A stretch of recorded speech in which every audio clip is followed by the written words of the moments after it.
the Braw and the Brave with me, Lisa Kennedy, and I am delighted to say that we have a sponsor for this episode. A huge thank you to Honey Vine Florists in Glasgow, where bespoke design meets floral luxury, and I encourage you to go and check out their Instagram because they are beautiful bouquets. They're honestly stunning. I am very excited to be sending someone a bouquet very soon. So yeah, thank you very much to Honeyvine, and all their details are in the show notes I'm pointing down. And while we're talking about that, I'd love for you to go and check out the Braw and the Brave socials. I know I'm always harping on about it, but we're loving finding new friends on our socials. So we've got TikTok, Instagram, Facebook, all the modcons, and we would love it if you joined us there. And also, guys, would you mind just subscribing to Patreon? It only costs I don't know. It's not even as expensive as a coffee these days, and there's lots of really cool features on there. So we would love to see you on Patreon. It really helps us do this podcast, make this podcast. Anyway, you know how I love that bit to camera? Not. I'm very excited to say that I have a very indeed Braw and Brave guest on the podcast this week. It's only Blythe Duff. Hello. Hi. How are you? I just love being around you. Thank you so much. I'm loving your merchandise for a start. Thanks, pal. Very, very nice. Playing with the big and I'm liking boys now. It's really gone very upmarket. I'm really delighted. I'm liking your oranges, flash of orange. Orange has been my colour for the summer. I was remarking on your outfit today. I'm loving your outfit Thank today. you. But just I kind of taken wee flash. Wee flashes. Love it. And I'm not a 90s kid, as you know, but I suppose it kind of maybe makes me think of that sort of, acid house. I was never acid house, never. But you're leaning into it now. I've gone a wee bit acid house. I love it. But I'm very happy with Thank the merch. you. I cannot take credit for the design of this mug because the wonderful Megan here up next studio's designed it, and I love it. And we've got all our favourite Scots words on the back. So I've got my glasses on, so that's a problem. Yeah. Beeling? All our Scots words that begin with B. And there's you with your lovely name, Blythe. Bumful. I love a bumful. I don't really love it, but I like the word bumful. You're never bumfled. I'm never bumfled. You're never bumfled. There can be a bump. My hair's a wee bit bumfled. It's needing to get cut. So there's a wee bit of bumfles coming out. Oh, my hair's been up and down and everything today.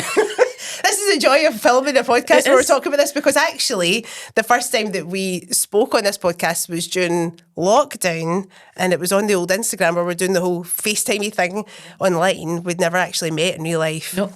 And then I was lucky enough to host a live event with you at the lovely Harbour Arts Centre. Oh, the Harbour Arts. I love the Harbour Arts. Me too, actually. I've been back recently. I saw the wonderful Yvonne Line and my long-time favourite Boo Hoordine, and they were sensational. That's so absolutely cool. Brilliant. And I love that venue, and it was really intimate, and it's got... Well, I remember playing there when I was younger in the theatre, but...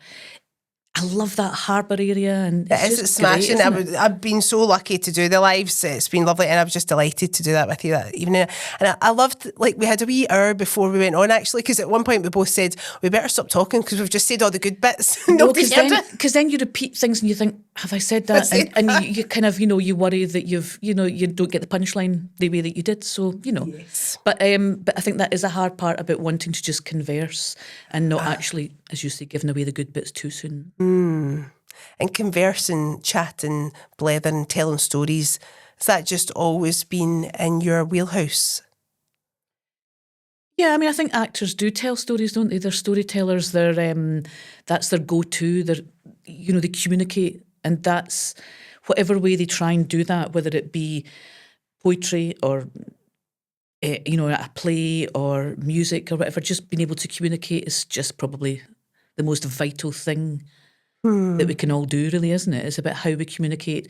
And I think as the years have gone on, I've thought about that a lot, but actually just the way that we've probably lacked communicating to each other now, and I think that's partly because I saw a young boy, I was over in America recently, and I saw a young boy on his phone. Now, I love my phone.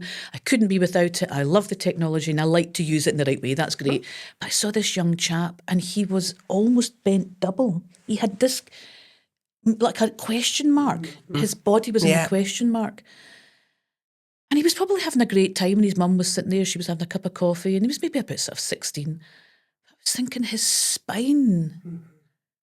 Gone very sort of, No, you're right. It's a concern, that we are, just... Well, you will know that with your dancing and, if you're in your choreography, the way that people hold themselves.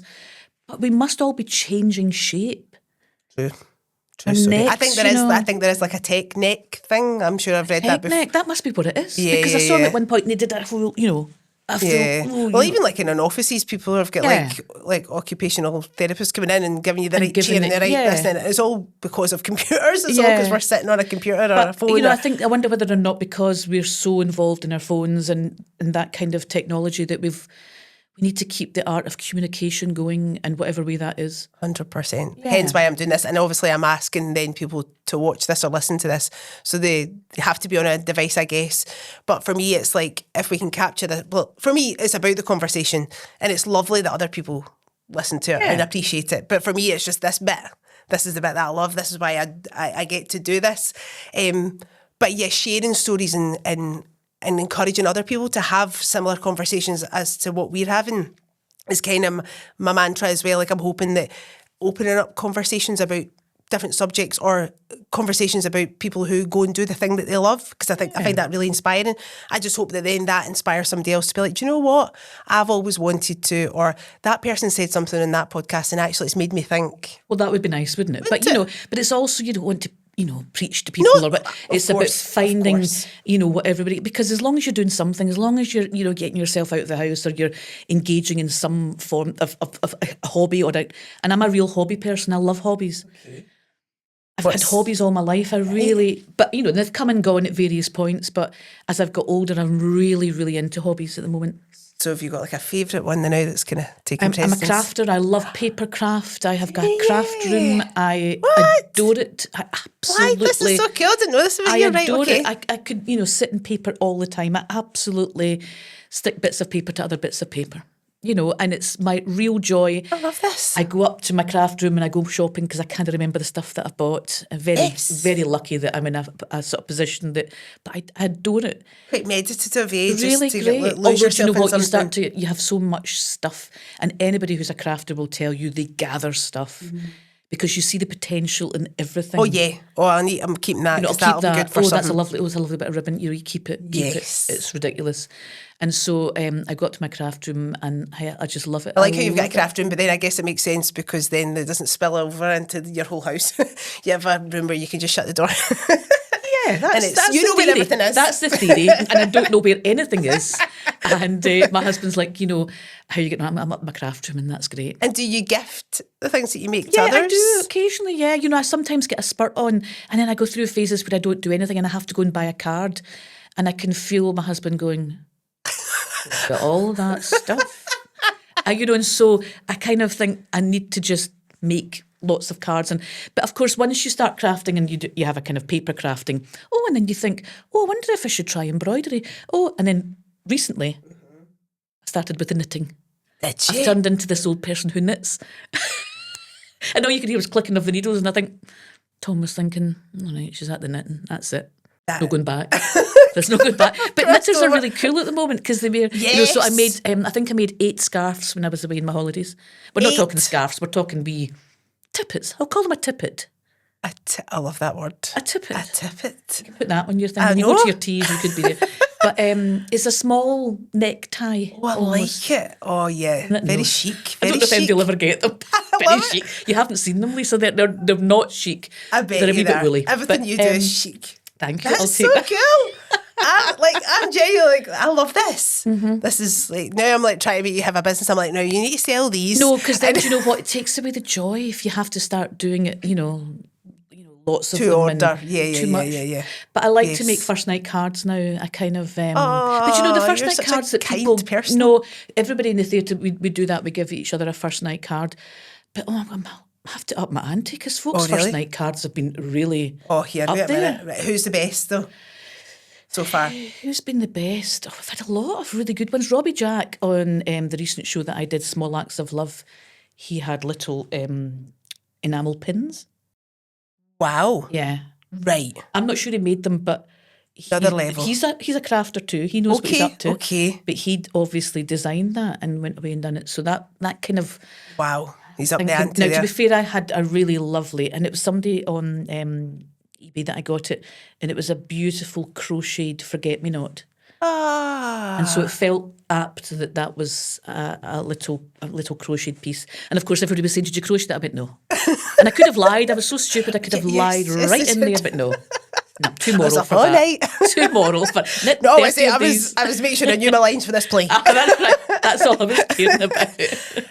I mean, I love that tradition though of like, you know, like with the theatre. Do you know what I mean? And people, because like you were saying before we started recording, that having to become like a company and like people become almost like family when you're doing a production. And I guess like just that it never becomes old. Like you start working on a play or a musical or whatever you're working on, and those people, and it's like the first time again. Like you were saying, you were nervous to do I'm always nervous. And I'm like, you're Blythe Duff. Why are you nervous? But of course you are, because you care. Nervous. Yeah, but also, you know, each job's a new job, and you have to learn it in the way that works for the company and the range. I mean, I've been really fortunate this year. I've worked on 2 huge pieces with a huge cast, a huge company, which is really, really unusual to work in Scotland with a huge company.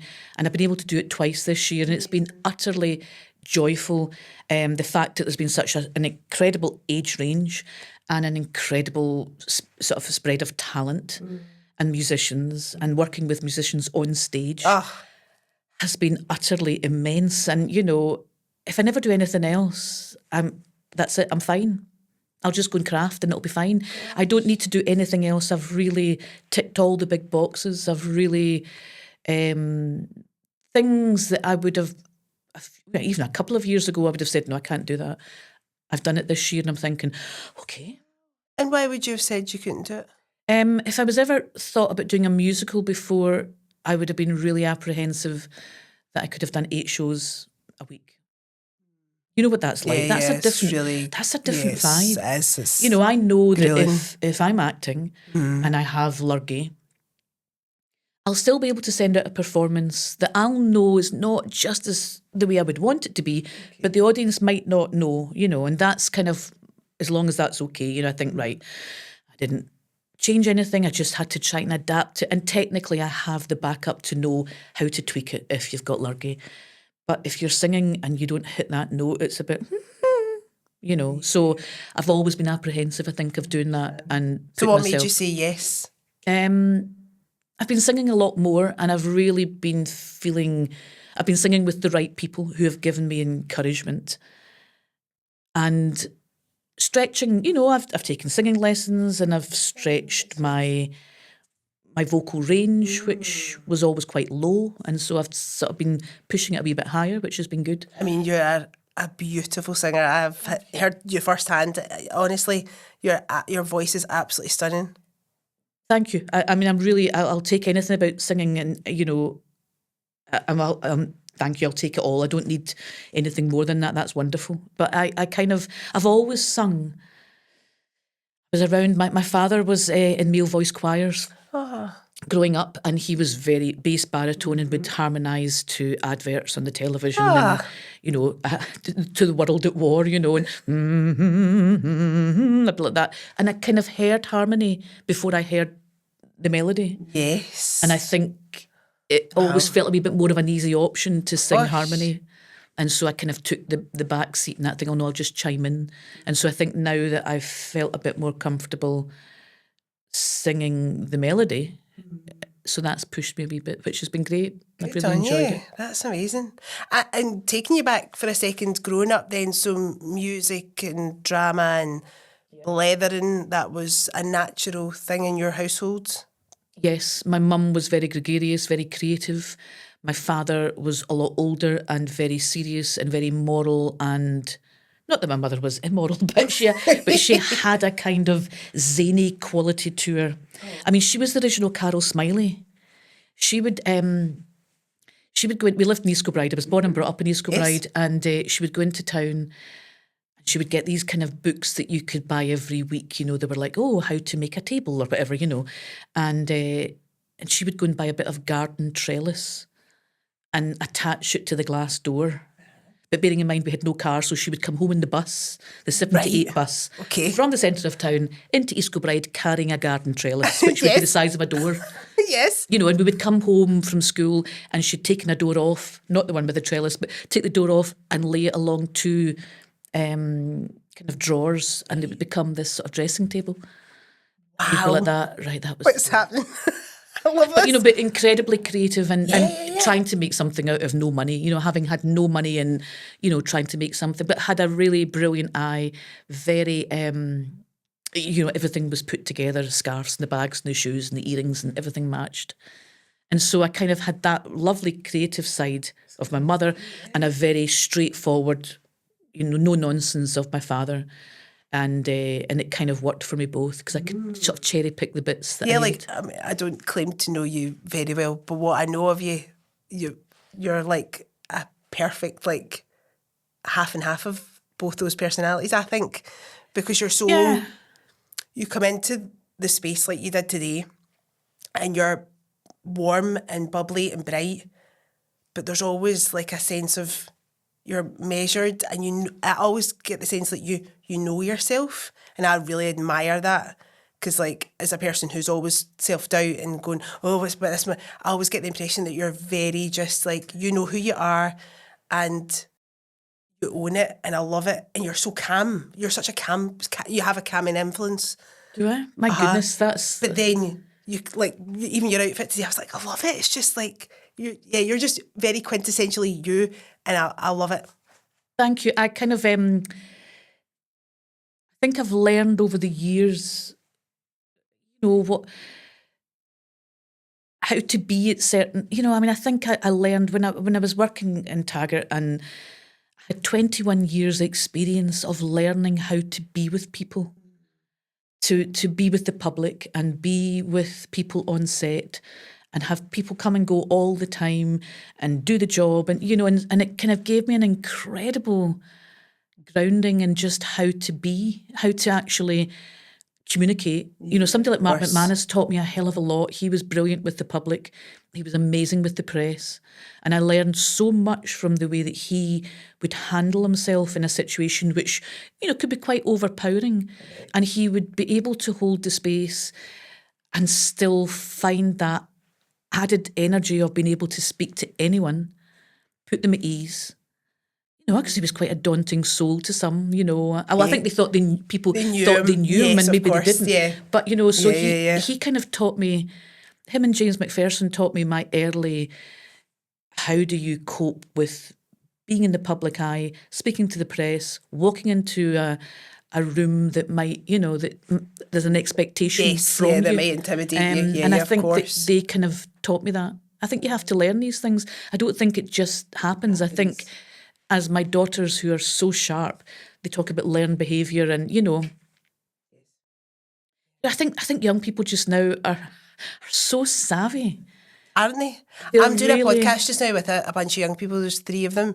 They're all, 2 of them are in S6 and one of them just went on to university, and they just blow my mind. Yeah. They have well-formed opinions. They are really like switched on. They're clever. They're not afraid to give their opinion on things. Like, they blow my mind. Like, we've done a few episodes recently when I've just been like, guys, you've taught, as a 43-year-old woman, like, you've taught me so much just listening to your conversation about, we did an episode about politics and we did an episode about incel culture, and they're just so clued up and so willing to freely give their opinion on things. Yeah, and I think it's about knowing how best to hear that, what you have to do to hear that. Yes. You know, I'm not sure I'm brilliantly equipped to hear it all. I kind of get a bit concerned that they blow it. I'm not going to say the right things, and they're going to be like, I think, you know, I think I have to be aware as a 62-year-old, nearly 63. You know, I don't have the answers in the same way that I used to think would be important. They are old-fashioned, they are different, and so I have to listen more intently and try and think, what do I feel about that, and think before I speak, because I'm very, very blunt. You know, you talk about me taking control or whatever. I'm so blunt. I do not hold back. I do not suffer fools. It's a really bad trait. I don't know if that is a negative thing. If it's coming from a place of love and a place of like, I think this is, you know, you're not rude. You're not a rude person. If you get me talking about cats and dogs and stuff like that and people with their pets, that's my cut-off point. Right. Not any of it. It's just, please don't, don't bring your dogs. Please don't bring your dogs into the set, the studio. I'm not interested. Okay. I'm not interested in seeing photographs about your dogs. Fair enough. Don't care about your cats. All right. Not interested. Don't no. want to see photographs of your rabbits. Liz. She knows who she is. Not interested in the rabbits. Do you know what I mean? I love it. I love it. That, no, but you like what you like. And listen. and do you know what? See, while I'm here, I might as well just Get get out this. Come on. Folk are putting their pets before anybody else. That's worrying me. Right. They're putting them in wee prams and things like that. They've given them bottles and stuff. That's a no. But also, they're bringing into the workplace. No. Well, people have allergies, so you have to be not interested in your dogs. And then people, look at the dog, and I'm like that. No. And they're treating them like as if they're babies, and that's a worry. Fair enough. So I'm not interested. And then they also use them as an excuse, a really good excuse. Oh, no, I can't come. I've got my dog. Right, okay. Oh, no, I have to get back for the cat. Not interested. Not having it. Sally Reid, she knows that I'm not interested. Sally Reid, she's getting it. Sally Reid knows I'm not interested, so much so that she got me a coaster. Am I allowed to swear? Of course. She got me a coaster because she's got a cat called Vivian. Yeah. It's this ginger thing that's kind of stripy, not interested, and it's quite big. Oh, you seem to know quite a lot about it. Yeah, because she forces the photographs onto me.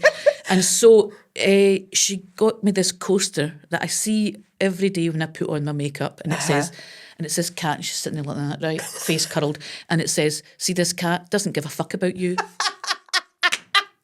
And that sums it up. I love it. That sums it up, because that cat doesn't give a fuck about me. Doesn't really give a fuck about its owner either. If the food's coming, then it's interested. I'm keeping my lips tightly shut. I think you should knit that lovely cat.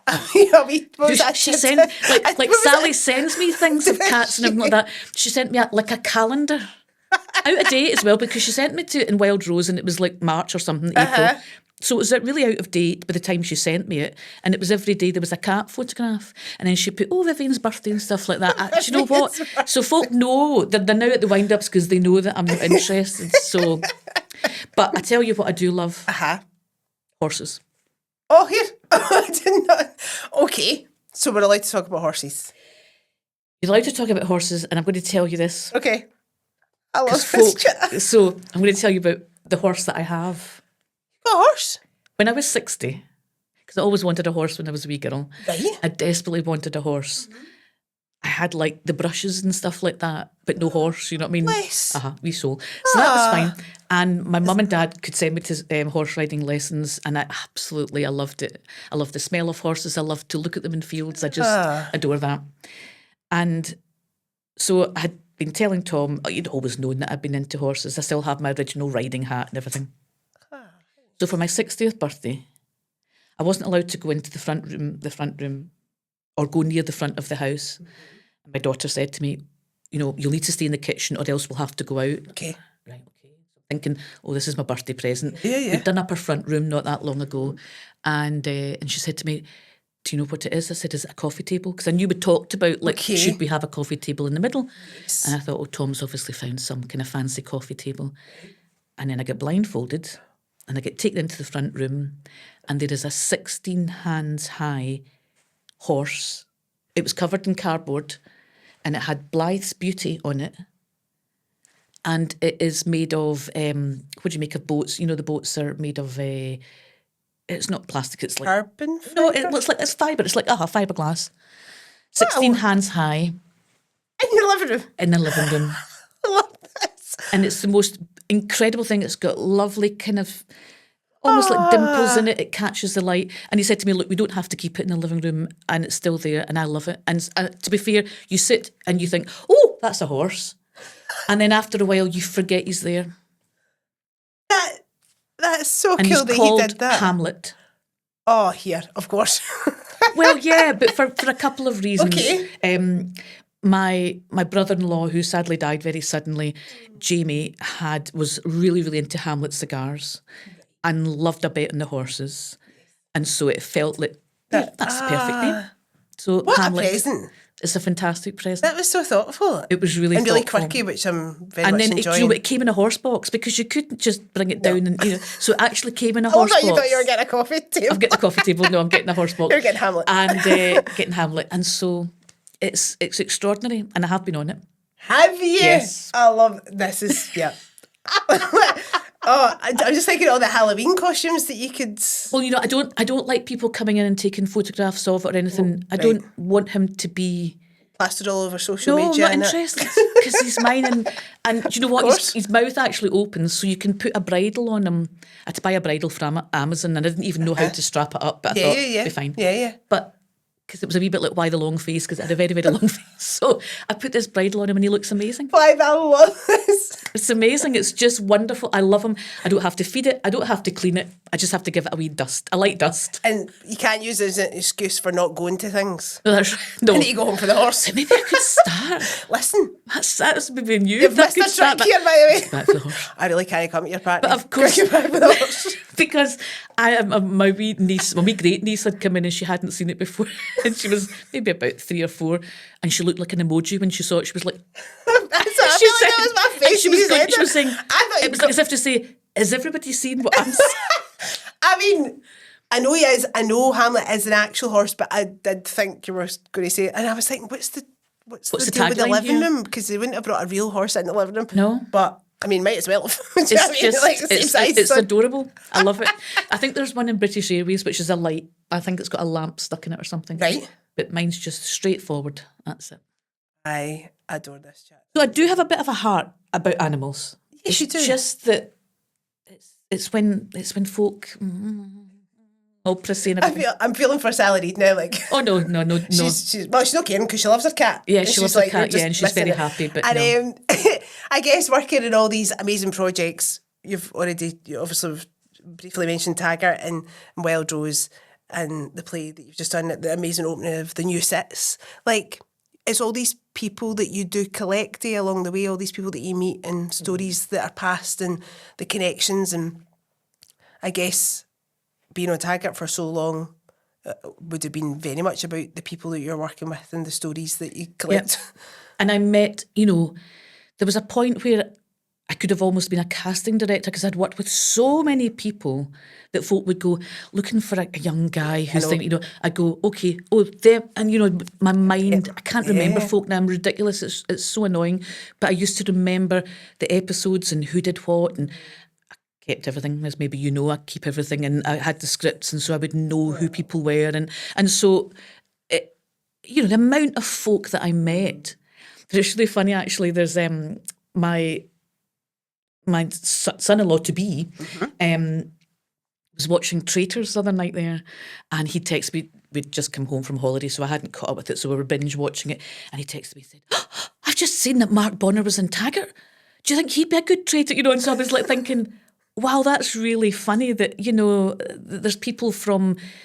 That were always, that was always in people's CVs, was always Taggart. The way that people would have the bill, if they lived down south, they would have the bill. And in Scotland, it was always Taggart. But we had incredible guest stars, really, that would make us really excited that folk were coming on to the programme. Like I watched Gavin and Stacey and worked with Larry Lamb. And Larry Lamb was an absolute gorgeous soul, really way before Gavin and Stacey. And lots of folk that I've had real, enjoyed that time working with them, learn from them. Because we could invite folk to come up to Scotland for maybe, a month or 2 or whatever. And they always jumped at it. They were always really happy to be there, which I think was really, it sort of told us what the programme was doing down south, which was important. But, they always had a good time. They were always treated well, and because we would always try and treat everyone the same, we were never, we always tried to share the same wagon and, wasn't that kind of thing that we didn't want to sit in a wee hutch somewhere. It was really quite important to us. And do you recall a day on set that really has stayed with you? I mean, there'll be so many, but is there a particular moment in filming Taggart that really cements your time there, or a moment where you felt like, oh gosh, like for me that sums up Taggart? I mean, there were so many. There were loads and loads of times that, because we're in Govan at the moment, and my very first episode was filmed in the church that's just in Govan's central part of Govan. Forgot the name of the church. Beautiful old church, and it was my very first scene that I ever shot in Taggart. And it was supposed to be Jardin and I were in the festival choir, because this is the Festival Gardens festival site. Yes, so there had been a choir that had come from the Garden Festival, and Jackie Reid in uniform and Jardin were part of the festival choir, really, so that Taggart could go singing Detective. Do you know what I mean? So it was kind of just shows you music was still there. And I had worked I'd worked with everybody, because I'd done a show with Scottish Opera, and Scottish Opera had a brilliant year. The year before I started Taggart in 1989, I did a show called Street Scene, which was my first chance to kind of to be with an orchestra every night. Was just extraordinary. One of the most extraordinary moments of standing backstage and hearing this orchestra tune up was like, other. But I was only acting and I wasn't singing in it. So it was a kind of piece where you would speak to somebody and they would sing back to you. And, it was a kind of almost like the closest thing to a big Broadway musical. When I went down south to do it at the Coliseum, Catherine Zeta-Jones was in it. She was an amazing tap dancer who'd just been discovered. So she did an incredible moment. So I met incredible people that I'm still friends with on Facebook. So the reason I'm telling you that is because the chorus from that show were there the very first day that I filmed Taggart. So they were part of this choir. And so I actually, although I didn't know anything I was doing about filming, but I was there with everybody from Scottish Opera. And so it felt like as if I was kind of in a comfortable zone, I knew people. How lovely. So it was a real treat. And so I suppose when I think about my very first moment filming, and then of course we had to do the scenes, because we did a kind of, right, let's get everybody filmed, all the big group shots, and then we'll sort of come in closer. And that was the point, I think, where James really walked me through how you hit a mark on set, how you all that, the basics. Because filming for TV and film is a different animal to being on stage. A different animal from doing everything. Everything requires a different skill. A podcast requires a different thing from a voiceover, from working in the theatre, from doing an advert. It's all a different skill. And I think there's a notion that because you're an actor, you'll be able to do it all. And, we have to learn all that craft. And you have to have the bravery almost to say, yeah, I'll do that. And then be brave enough to learn as you go. And you learn as you go. And, you learn. Because there's never time to and you watch it and you think, ooh, what am I doing there? And I remember the first time I watched Taggart in particular, after it was, the first one that was shown, I realised I had this, what I call my sort of sump face. And it's like... Stuff. I mean, it's like when I'm in repose, where I thought I was being, listening, it was like, my listening face was like this. That's me every week in this podcast. I'm like, boo, somebody of us. I'm totally engaged to the point where my face is saying nothing. Just like that. So I thought, that's interesting. I thought that was me listening. Then I realised I had a listening head. For years and years I had a listening. You just did it. You did it right there. It's a listening head and it's this shape. And I realised that, oh my God, it's interesting. As if you're listening to somebody and they're asking a question and and you're trying to find out if they murdered somebody. So you've got a listening head, which can sometimes be sympathetic, or you can lean in. So the shape of the head was like became this thing that I had. And I guess getting to watch yourself back in those early days to study yourself, to be like, what am I doing? What do I need to change? You don't have that with live theatre. You don't have that. And in the room, it's all about the feeling. I guess the director is giving you their take on things, because it's different. But you don't think that if you're rehearsing, that's where you're kind of ironing out these glitches. You're finding what you're striking off things. No, it's not that beat. It's not that feeling. It's not that emotion. So you've done your work in rehearsal, and then of course once you put it in front of an audience tell you what they're getting and what they're not getting. So then you have to sit in it and listen and. But I think the thing that probably one of the hardest things about acting is listening. What you do when you listen. How do you keep engaged when you're listening? and on screen it's a particularly different thing. Well, it just, because,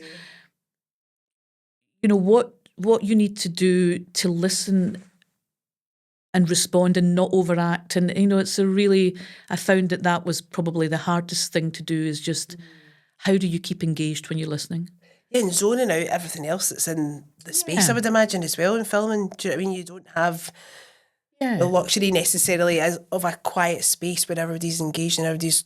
Well, I think, strangely, in old days of filming, she said in an old type way, that because it was single camera and it was on location and things had to be as perfect as we could make it, so we would stop for sound, we would stop if there was a plane going over, we would, no, an ambulance is coming, the sound guy would know that.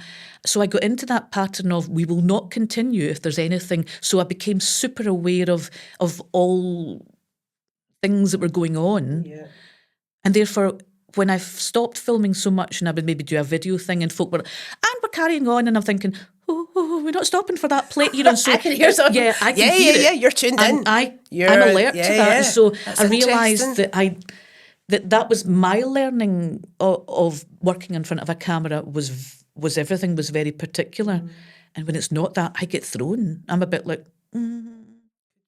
distracted, so of course it's such a different craft. It's I mean, you're just incredibly versatile. Like the things I mean, thank you, but I think when you've been in the business for such a long time, you kind of hope that the fact that I'm still here doing it and enjoying it, you're constantly learning, because it's never the same twice. It just isn't. This is a different thing, and it's about having, I think, I don't know if you agree with this, presenting is a particular thing, which is really hard, and you have to almost be a slightly elevated version of yourself. Yeah. You still have to be, the way that you respond has got to be, still rooted in Lisa, whatever. Yeah. But you kind of have to be one notch above what You're so in right. real life. Yeah, and I find I'm much more comfortable with it on stage and presenting, hosting things. Because I don't need to look at myself back and nobody's recording it. I think even moving to screen for this, like with the podcast, it has been a real learning curve where, like, watching it back or whatever, or just like all of a sudden I become aware. I'm like, oh, I mind there's a couple of cameras here. And not that I'm particularly bothered about what I look like, or, it is really, for me, this is the important bit, do you know what I mean? But yeah, it's interesting, like, even the bit to camera at the start, I said to you, I hate doing this bit, I'm rotting at it.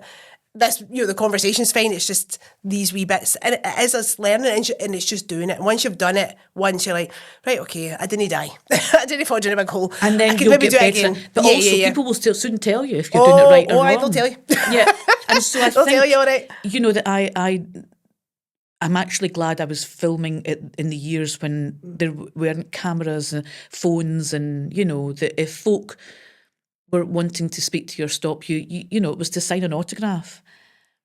So it wasn't the same. It wasn't going to have a selfie.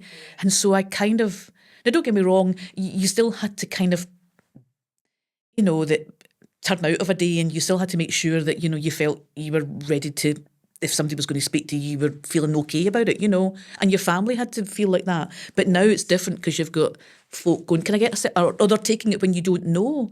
And I find that everything now, even in the theatre, I'm quite... not grumpy about it, but it doesn't quite land for me when everything in the theatre is then recorded for a trailer or for a snippet of this, or it's a different art form, and it can't help but look really naff. I know what you're saying. Do you know what I mean? I might be wrong about that, like, but if I find a trailer of something that grabs me, I go, oh wow. That's incredible. Yeah. But I'm not sure that it can transfer particularly well to... Yeah, it almost needs to be like a trailer that's not... it's not... But no. You've not shot something that's on stage, it's like something that's made entirely separately, maybe. And to get the essence of the... But then you're kind of going, it's not that. It's theatre. It's not that, you're coming to see this. Theatre, I know what you're saying.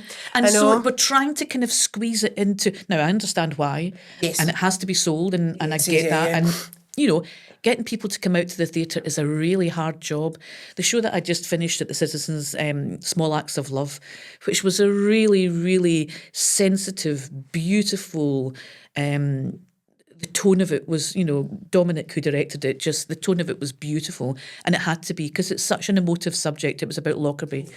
And I've never witnessed silence like it in all my life. Some of the moments, and we were sitting on stage the whole time, some of the moments where the audience were quiet, you could hear how quiet they were. It was the most extraordinary thing that I've never had before.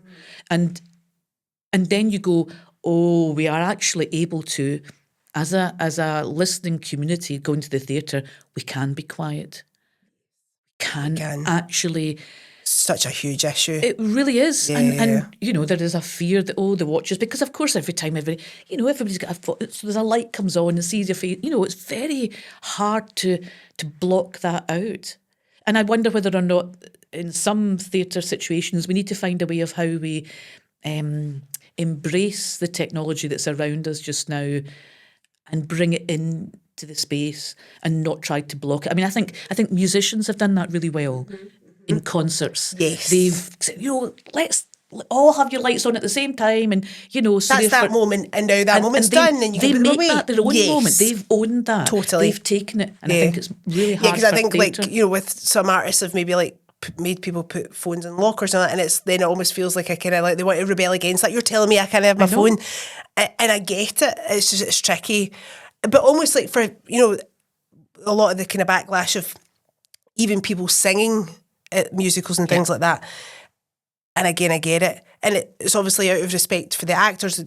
I'm like, you've paid money to come and see them do the thing. We know you can sing the song. We didn't pay to, but also I'm like, you should experience it without singing it or without bringing your phone out. Yeah. As the participant who's the audience member, you don't need your phone. You don't need to be in it. You don't need to be singing the words. Just let them listen. Take you on this journey. And you'll be thankful that you didn't check your phone, that you didn't. But it's really hard to engineer that, to make that work. And so we have to work extra hard at making sure that, now there were a couple of occasions where phones still went off and, we can't get grumpy about that now. We've got to really be on that. That's just the gig. Yeah. Because it's not even folk phoning, it's alarms going off and it's beepers and it's, it's different technology that folk have on them that are maybe assisting their life, but it's a different world now. So we can't get moany about it. We just have to embrace it and go, well, and so therefore I think when you do get it and you go, there's still a bit of hope. There's a bit of hope when you think... It's just pure... It's the magic. It's the magic. Surely they're the moments where you're like, and this is why I do this. Yeah. And, you were saying, obviously, the subject matters. You were so concerned about handling it with care, and it's such a privilege to be part of a project like that, and also the Citizens opening back up. Lots of weight behind it. So in those moments where you either get feedback from the audience or you get that silence where everybody's just... That must just be like, and this is why... I do this. Well, I think there's an added pressure because people are coming, in particular with something like the Citizens having been shut for 7 years, folk are coming back into the space. They have nostalgic feeling about it. They want it to be what they remember. They want it to have the add-on of everything and the money that's gone into it. But they kind of want it to be the same. And so I think I'm really pleased that the audience seemed to feel, the feedback we got was that the experience when they went into the auditorium and the stage felt like the sits that they remembered, and yet they came out to a beautiful foyer and nice facilities. And, so, we do have to move on. If you work in the West End, the dressing rooms and the backstage area, and they're still utterly Victorian. They're they're mice central. Wow, yeah. I know. Do you know, it's funny? I was watching a video this morning. It was like one of these time lapse videos of you getting ready for Harry Potter. You were in makeup and wig, and I was like, I mean, you really have done it all. Do you know what I mean? I was like, and she did that as well. I've had such a nice varied. And that's a whole other different animal working on a show like that, in the West End and on a track. And Yeah, I mean, it was an extraordinary experience. But I think what was good about it was that I was working with folk in the main who knew the show, and you're kind of slotting in. But I felt I was slightly apprehensive about doing something like that because I thought, right, it'll be so prescriptive that you do what you do and you don't do anything else, you don't deviate. But there was a slight, particularly at the moment I played McGonagall, and there was sort of nice touches that I could bring my own essence to. Lovely. The most extraordinary thing, I think, because I've been speaking to a fellow actress called Louise Ludgate, who's now playing McGonagall in the West End. She's just opened, and just catching up and seeing how are you getting on, and seeing her posts and kind of remembering what we went through and what you go through, and she was saying, I'm getting there, and it was maybe about week 4 or 5 of rehearsals, and I said to her, the thing that's the hardest part is what you do when you come off stage, because there is no space. It's a tiny space.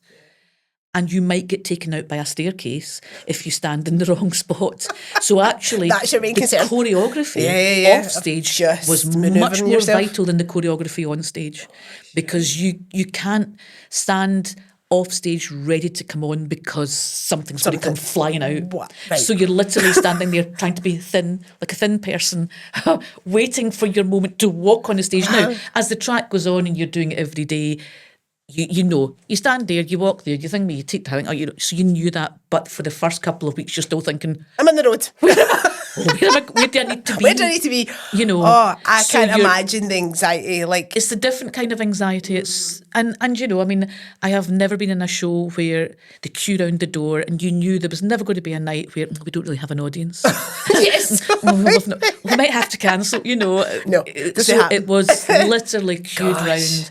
And the nice thing about Cursed Child at the moment is it's still 2 parts, because over in New York it's 1 part, in Australia it's 1 part, and so it's nice that an audience can go to London and still see it in 2 parts.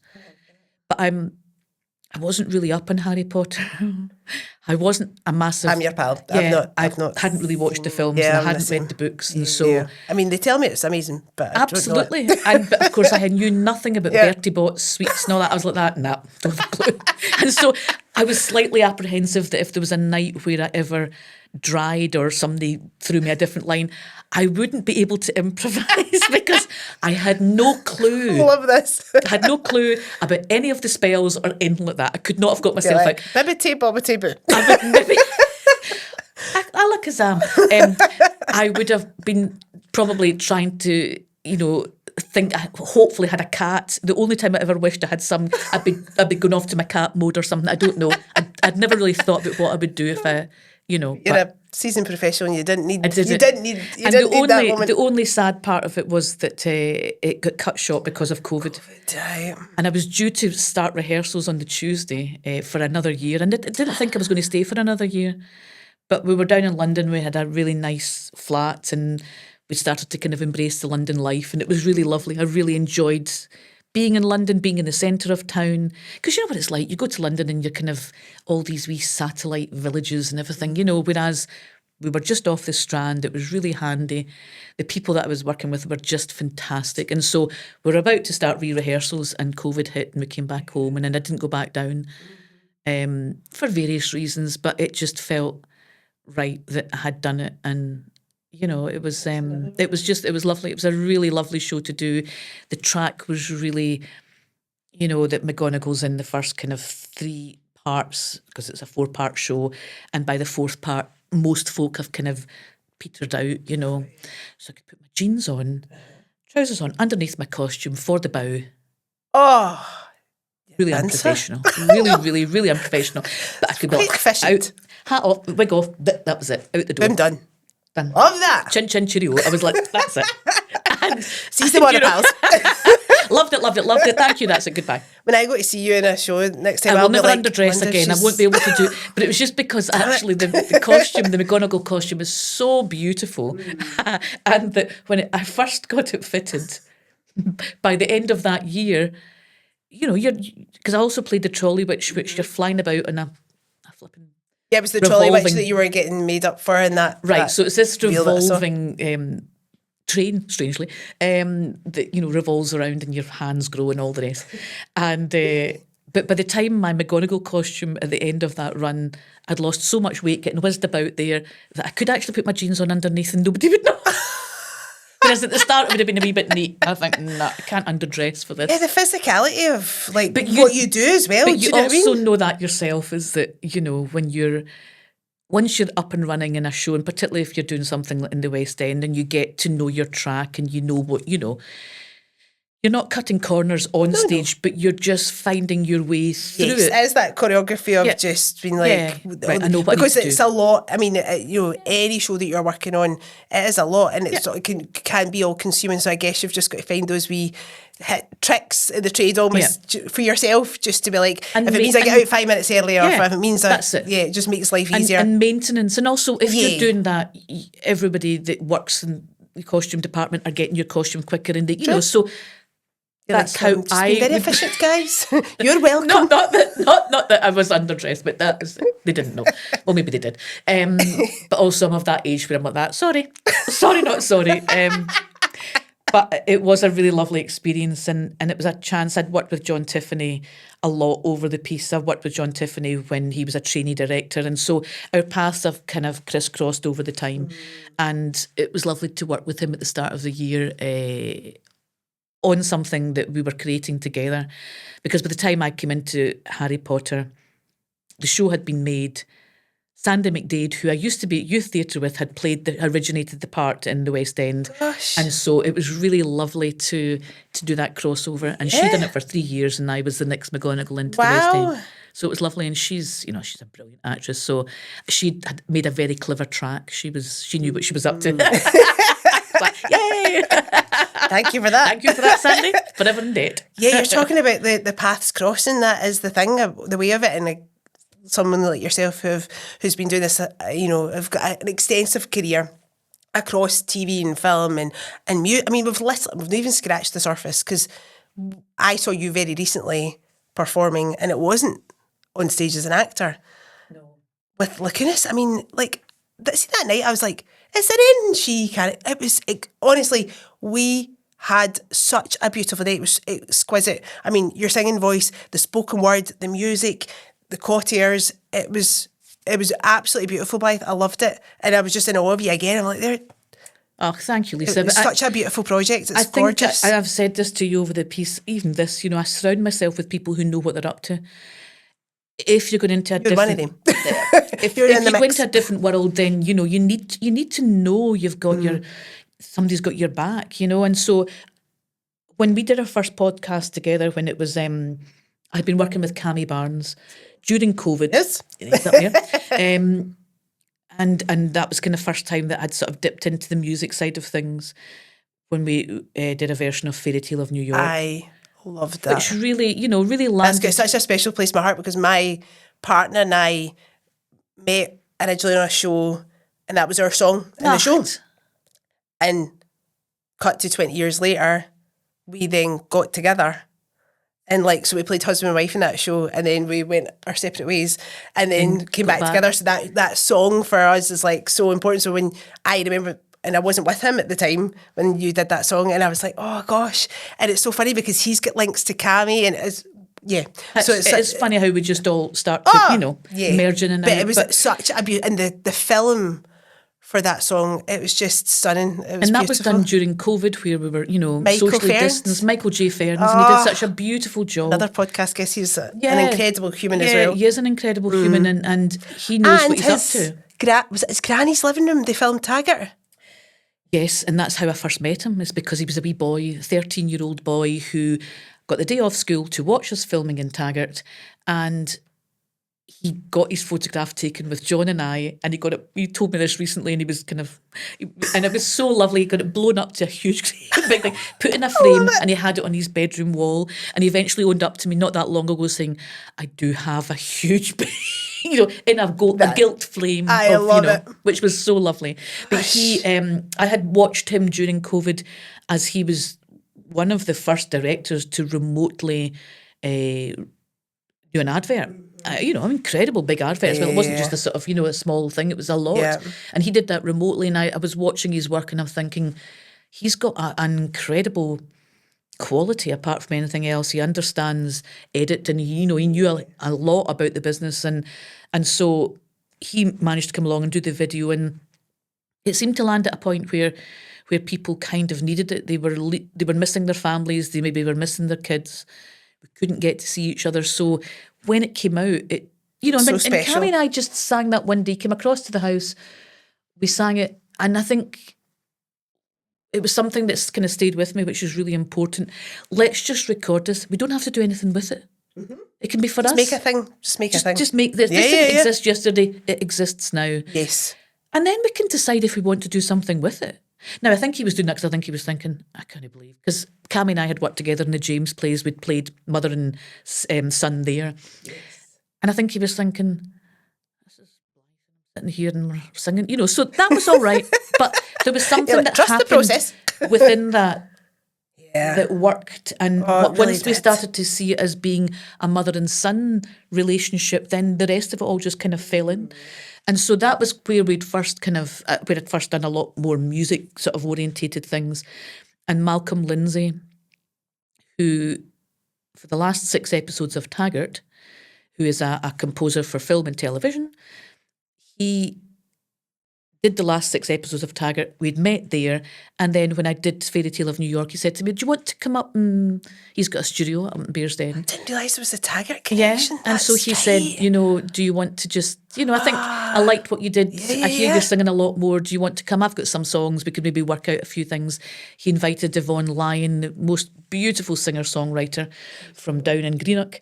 And so he put the 3 of us together. We came up with this. It's the perfect blend. It really is. It was really nice. And so she brought some beautiful songs, and Malcolm had some material, and we, reshaped it for what we needed it to be. And then just before the gig was about to happen last year, last November, we managed to get the wonderful Cammy Maxwell, who's a beautiful bass player, and John Hargreaves, who is in the piano. And they came in literally as a gig. Do you want to come in? Yeah, we'll do it. And then they said, oh no, we'd quite like to do more of this. So there's the 5 of us now, and we're just had 3 gigs. Yeah, and we do a piece called Love Lost Data. And it's just about basically what it says in the tin. It's those moments. And we were surrounded by data, the weather and how that affects us and everything. So we've managed to kind of weave these 3 worlds together. So clever, and like the projections and the videography and that's lovely. Mel Sims kind of came as an add-on, and she's Malcolm's partner and has always worked in visual arts, and so she just went off to the woods one day and came back with this most extraordinary, beautifully lit piece of art that we project behind us when we're speaking and singing. And so it was really, honestly, I've been to nothing like it. It was so special. Like, both of us were just like, finishing, we just looked at each other and I was like, and he was like, that was amazing. Honestly, it really affected me. Like we both loved it, and I just got the feeling that everybody else in the room felt the same.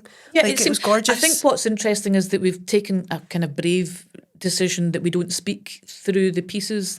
We don't introduce them. So it's kind of theatrical in that way, where the audience are kind of held. And so, right. I think that's maybe kind of intrinsic to what we're sending out.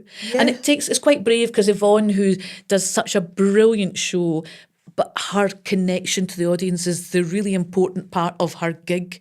And she'll chat and she'll get the audience feedback, and then she sings, and she's just so, effortless. But actually, she was kind of going, are we not going to say something? And I was saying, no, let's not. Let's try and... Music, I think there was a bit of themselves. Totally. I'd be that person like that. Right, everybody have a nice time. That's it. How's things? So... But you're right, it's just correct. It's correct the way you've done it. It really is. I think you're absolutely right. So that's been lovely, and actually has pushed me in a way that, because we've now recorded a CD, and we're doing a piece, we're going to be at Celtic Connections, which is just lovely. That's so exciting. Because I've been going to Celtic Connections for 1,000 years. I actually... The debate is still on. Okay. My daughters will be like glazing over when they watch this. They'll be like that, oh, she's going to start to talk about it. I asked Tom to go to see Eddie Reader at Celtic Connections the very first time we ever went out together. Right. It wasn't a date, Lisa. Okay. I was asking him just because I had come a to gig. ticket and that was it, right? So he says it was a date. It wasn't a date. Oh, right, okay. He said I asked him out. I asked him out, but I didn't ask him out. No. We're saying. No. And then he asked me out, and it was on Valentine's night that he asked me out. So I think that was a bigger date. Right, that okay. Valentine's was the felt like definitive a big date. moment. That's a date, isn't it? That's a date, yeah. The one before it was going, I've got a ticket for a concert. Do you want to come? Please yourself. And to be fair, he came and he had been a policeman in Paisley and he'd heard the Fairground Attraction song, It's Got to Be Perfect, every single night for about 16 times during the summer for months. Right. He was kind of over. He's like, I don't know. But did he go to the gig? He went to the gig. Because he obviously fancied you. He did. Aye. Do you know what I mean? Well, no, I mean, that's what I say. I say obviously, that. it was nothing to do with Eddie Reader and do you know everything what? to He do had with you. the best line ever because we were next door neighbours and he said to me, can I see you home tonight? It's funny. That's a funny line. Love it. Can I see you home tonight? Now, we were literally going up the same path, but he was still seeing me home. Love it. How, and I guess for him, watching you be brave and be Braw and all these things, because he was there that night at the gig, it must just be lovely for you, for him to see you do your thing and do it so exquisitely, and that you're very much just on your path. You go after the things that feel right for you. You go after the things that make your soul sing as such. What does he make of the business, having been a police officer, not in that world? Yeah, he still puts up with it, I mean, he's seen it all and he's like, but he understands the business.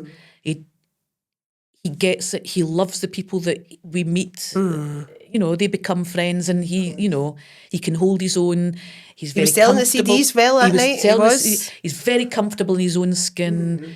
He doesn't need validation. He's just who he is. And I mean, but I can see as the years, going on, it takes its toll. When I go to work, it takes its toll on me mentally and physically and everything. It does, the maintenance and everything. It just does. It always has, because I kind of, like we all do, we all commit, because you can't be in this business and not commit. So I give that, and he's kind of there, the one that's making my tea and making sure that I've got the apple and the bits and the things. And, and he just is an incredible supporter. And my girls are the most extraordinary supporters. They get it. They've always got it. They've worked really hard at knowing their place and how that, when I say knowing their place within that world, because it's a particular world, and they've always embraced it and been able to go, hello, and, God, I can't, I just think they're incredible. But the three of them, when they come and see me, are so nervous for me. Bless. I mean, like they're white knuckle nerves for me. Yeah. Wow. And then once they've seen it, they're fine. You're like, I'm fine, by the way. Well, no, I'm probably not. But they know what they get it, because they know what's going on. You, and they know the behind the scenes. Of course. Can I speak to her just now because she's in learning mode, Yes. They know when they have to draw back. Yeah. Gosh. When they don't have access to me, where that sounds very grand, and I don't mean it to sound grand. No, you're right. Like my sister said the same about her partner when they started going out. And Martina's a photographer, so she'd taken images of the gig, and then she went like that with the camera to show Emma, and she was like, "No, I'm not ready. We can't talk about it." And she was like, "All right." And she was like, "No, like for a good solid 24 hours, I can't." Yeah. And then I might be ready to look at a picture. And she was like, "Right, I'm on board now." But it sounds so precious. It does, but it's actually just because I think. Well, I'm not method at all, and I'm kind of not anti-method, but I have my own method of how I get myself to a place where I need to work. But I definitely realise that I'm high maintenance. It's a lot of energy that goes into getting me out the door. And during the show there recently, and I had this really, really weird tickly cough, and really important quiet moments. Thankfully, quiet moments. Starting to cough and realising that couldn't quite easily walk off stage. We couldn't get a drink of water. It was really, Just that. And every playing night I was coming home, I could see Tom waiting for me going, how was it, Because there's some nights where it wasn't easy and I would maybe have to just try and find the next moment to walk off, to cough, to take a drink, to come back on. You're not a machine. Like, there is a person, there is a human behind that. And when you care about the work, you've given your all, you give the same attention to every single job you do. Also for everybody who's on stage with you in every department. Of course you feel the weight of like... Well, because that's what we are. We're a company. Yeah, we're if an I don't do my ensemble. thing, you can't do your thing. Totally. I'm, it's a responsibility. distracting from your bit. Yeah. So it's more about how do we all... how do we become an incredible ensemble, a company that, that you kind of... Because I think that's...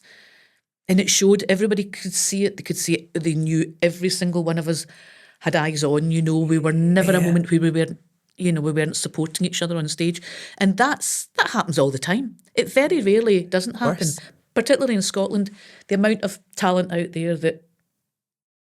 Great people. I've worked with incredible people who are still friends, like Sally Reid. Like Sally Reid. Not a cat. Minus the cat. Minus the cat. Minus Vivian. I'm so glad, though, that I got to learn about your beloved horse, Hamlet, because that's given me another insight to Blythe that I did not have. And I'm now very... and the Braw Brave listeners are also delighted. They were like that, all right, okay. But there was a brilliant moment about a year ago, and there was somebody coming in to... take down their blinds and take them away for the day and watch them, and they bring them back that night. And the guy came in and he was like, you're like, you've obviously forgotten that you've got a horse in your living room. Straight in, that's like, he's going, I have to take that one down. That one's going to take a wee bit longer and that'll be fine. And he took them out and that's fine. And he brought them back that night and he put them back up and he never said once about the horse, right? Now, folk usually walk in and go, oh! And he was just like, that's fine. And he actually walked past it. I think he was like trying to get past it and he was like, no, that blind there, that's not such a bad one. And I'm thinking... see the horse. And I don't need a reaction, but most folk go, oh! Can you see that? Mm-hmm. I never... No. Did you say... No. By the way, this is Hamlet. But then there's also a point where, that... It's the elephant in the room. Well, it is. But there's a certain point in our lives now where we can't talk about being unusual or particular, or we can't talk about other people being unusual and particular because we have a horse in our front yard. So and I keep going... Yeah, but we are quite mad because we've got a horse and they go, yeah, okay. Because it is. So you just pipe down about people with cats. Have you got a cat? I've got a cat. I'm not even going to tell you. You kept that quite quiet. I know, because I felt judged. You kept that quite quiet till nearly the end of the... My mammy's looking after my cat the night so I can be here. No interest whatsoever. I don't care if your mum's missed her night out or whatever, not interested. And I don't care about the vets. I don't care how much it costs you to take it to the vets, not interested. I'm not telling you nothing. I'm keeping stump. Don't even want to know its name. I'm not telling you. Its name. Blythe Duff. I could do this forever. I've had an absolute splendid time. Splendid. It's been splendid. Thank you so much. Again for being up. We'll give you one in the box. All right, we'll give you a clean one. So that we cleaned it up and that's quite nice. And I get the coaster? No, the coaster doesn't come. I don't think you get the coaster, but I can ask. The coaster's a wee bit basic, do you know what I mean? We've kind of upgraded from when I first spoke to you online. I was in a cupboard. You were in your living room. You had a lovely Christmas tree. A lovely Christmas tree up. You just put a Christmas tree up. But I'm so glad we got to do this in the space together. I say this to a lot of my guests, but I always genuinely mean it. But for me, I find you hugely brave in the things that the things that you go after and the things that you do so exceptionally well. I'm in total awe of you. Anything you're in, anything you're doing, I'm there because you're doing it. And I think a lot of people probably think that they know you and they think, oh, that's Blythe Duff off the telly. But I would urge anybody that's not... your work in Taggart is incredible and what a legacy of a body of work that is. But anybody that's not seen you do the things that you can do, I urge them to absolutely get their bum on a theatre seat pronto, get themselves to Celtic Connections, because you're something and more. Honestly, you're Braw and Brave through and through. And I know you're saying if you didn't do anything, if nothing else was to come up, that you're happy, but please just keep doing the things. Please keep doing it because you're really good at it. Stick Can you stick in at that? You're good at that. You're awfully good at that. The acting and that. No, honestly though, like I think you're exquisite, and I'm really honoured that you're on the Braw and the Brave. Oh, thank you, and it's been just a joy. Our paths have crossed over the years, and I hope they continue to. And I'm very, very happy with this colour in particular, and I'm very happy with your studio. It looks fantastic. Yeah, absolutely. I mean, you're very aesthetically, you're matching. Will I be up You'll be up there. Don't you worry. Okay. I'm trying to see what size I want to be. Hold on. Okay. They're quite big, these ones. They are quite big. Thing in front of her. I maybe want to see. We'll maybe make you a wee bit bigger than Cammy, because we can't get him being above his station. Do you know what I mean? Or you can put him up a wee bit, and I can just be right. You can slot in next to Jonathan there. Mind. Yeah, bigger than Jonathan, and that's fine. And longer than Cammy. No worries. I'll make that happen. Don't you worry. Blythe Duff, thanks for coming on the Braw and the Brave. Thank you. And until next time, thank you so much for watching the Braw and the Brave. Be sure to check us out on the socials, and get on Patreon for more chat with Blythe. We'll see you then. Bye.